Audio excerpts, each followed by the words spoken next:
कि मैं उजाले को अंधेरा लिखता हूँ, अपने दोस्तों को भी बेवफा लिखता हूँ। तुम क्यों परेशान हो रहे हो, तुम्हें तो अपना दुश्मन पुराना लिखता हूँ। इस दुनिया में कोई किसी का नहीं, राह चलते हर एक को बेसहारा लिखता हूँ। जो हुआ वो होना था मेरे साथ, अब उसे गुजरा हुआ जमाना लिखता हूँ।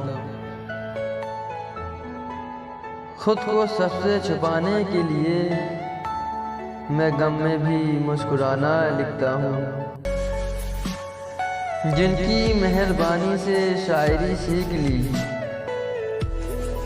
उनको अब बुरा भला लिखता हूँ। आमिर जिस तरह जिंदगी गुजर रही है, उसे अपने लिए सजा लिखता हूँ।